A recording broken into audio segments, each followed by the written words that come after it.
Hello there, and welcome back to this series for those who are just starting out in Path of Exile. If you missed it on the first video, this series is for those who are extremely new to Path of Exile and covers basic concepts that I know I wish I'd known about before I started playing.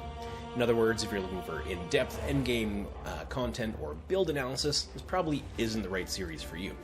So, at the end of our last video, we left off after we killed Hillock. You gained your first passive skill point and opened the way to your first settlement. Let's click on our little plus sign down in the corner here to add a point to our skill tree. Now, this is where some people can get overwhelmed. When you see this, what are you supposed to do? What am I supposed to pick? Well, if you remember from the last video, this is where Path of Building came in super handy. If you're not sure what that is or how to use it, go ahead and refer to that first video one more time. But we are going to open up our Path of Building build, and we're just going to follow along. Now you can see here, this is where our witch starts. If we switch back to the actual game, this is our starting node. So in Path of Building, we can see we want to select this link first. So if you hover over it, you can see what it is. Ignore all this red text. All we're looking for is the blue text right near the top. It says 16% spell damage increase and 16 to maximum mana. Those are going to be our major takeaways from getting this first point, since that's what our necromantic witch character here wants. So all we have to do is click on that to slot the point, and up the top here, don't forget to click apply, or else the skill point won't actually apply. And you can just hit escape to get back to the game. Now that we've used our first skill point, let's get into Lion Eye's Watch. Now, finally, welcome to your first settlement. We'll take a short tour. Now, if you haven't noticed, up in the top right-hand corner of your map is your mini-map. You can toggle this to a full-screen overlay by pressing Tab on your keyboard. And you'll notice several icons here as well. The first is this book that denotes lore that you can click on and read or listen to get a little bit more of the story of the game. In case of these letters of exile, you don't really need them, but there is an achievement if you listen to every bit of lore throughout the game, so if you're an achievement hunter, could be worth it for you there. The second is a treasure chest. This is your stash, where you can store things that will then be accessible to all of your different characters, but we'll get more in depth on that on another video. Next you see some exclamation marks. These are NPCs that have quest-relevant information. Talk with all three of them and get their quests and or rewards. Now there were 20 side quests in the game that will reward passive skill tree points to help us complete our build, so they're well worth doing. Let's click on those for now.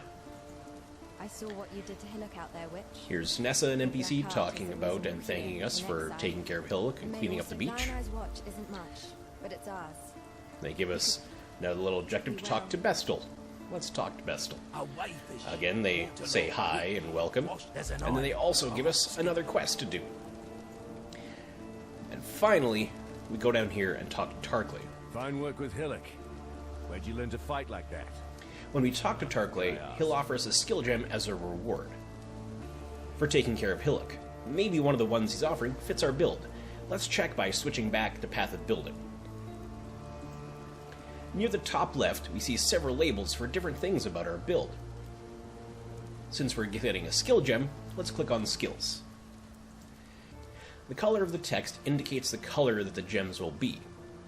So when you can click on Summon Raging Spirits, Auras, etc., you can see that the gems are blue, red, or green. This corresponds with the color that the gems will be in the game. You can hover over them to see what they do if you're curious as well. Don't worry about getting all these right now, it'll take a while. If we hover over a skill and others are highlighted, it means that it either supports or is supported by those highlighted skills. For example, if we click on Summoning Raging Spirits and hover over it, we can see that these other skills are highlighted green. That means that they support Summoning Raging Spirits. So we can see our minion damage skill here will support Summon Raging Spirits by giving those Raging Spirits more damage. Getting back to the game, we can see that nothing Tarkley is offering right now is needed in our build, but Raised Zombie here does have to do with minions, which our build likes. Even though it doesn't match, we'll take it for now. Don't worry too much if you don't get a gem for your build right now. Most gems are available later in the game. Since we now have our second gem, Stay sharp out. Open up your inventory by pressing I. If you've picked up any better equipment before getting to the settlement, it's time to equip it. Now you see our inventory. You may be able to see that some equipment has higher numbers than others you have equipped already. It may also have totally different attributes. So if we hover over our wand here, it has 8% increased spell damage. This one has 8% increased spell damage as well. So does this one. We can equip a second weapon to our slot by clicking it, and then clicking on the slot we want it to go into. But how do we know we're actually doing more damage? Well, if you click on C on your keyboard, you can see more details about your character. For now, we're just going to be focusing on this damage per second number here at the top. When we remove the second wand we equipped, we can see our damage go down almost by a whole point per second. So let's re-equip that second wand for now. And what's nice is that it also gives us a slot to put in our Raise Zombie skill. Just like before, clicking on the blue gem and then clicking on a blue slot will equip it into that slot, and you'll see the skill pop up in your bottom right. If you do switch equipment, don't forget to move over your gems into your new equipment by right-clicking them to remove them, and then left-clicking where you want to put them into your new equipment. This is something you'll be doing a lot, as your equipment will change quite a bit until you get to the end game, when you'll be running with a more consistent build. Finally, before we leave, let's talk to Tarkley one more time. We'll close out of our character screen and inventory. Don't worry, we'll talk much more about all these numbers in another video. Welcome. We can see that he has an option for buying and selling items. Let's sell the stuff we aren't using so that we can have money to buy. Another quick little tip that can come in handy is if you want to move things over faster than clicking and dragging them, you can hold down your control key and left click to move things quickly. Here in the bottom we can see our offer, and in the top we can see what Tarkley is giving us to buy it from us. We see what Tarkley is going to offer. It's not gold or money, it's just stuff. As opposed to a lot of other games, Path of Exile doesn't use a traditional currency like gold, rather it's a barter system. As you go, you'll notice trading certain things gives certain things back, but we'll get more in depth on that later. For now, accept Tarkley's offer. The biggest thing we want right now is Scrolls of Wisdom. They unveil the properties of magic, blue items, or rare gold items that we pick up so that you can equip them. They might run a little short early on, but later in the game you'll be swimming in them, so don't hesitate too much about using the ones you get. If we open up our inventory, we can see how these work by right-clicking on the Scroll of Wisdom and clicking on these wool gloves here to identify them.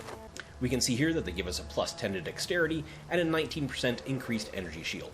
Let's equip them now by clicking on them and then clicking on the slot that lights up.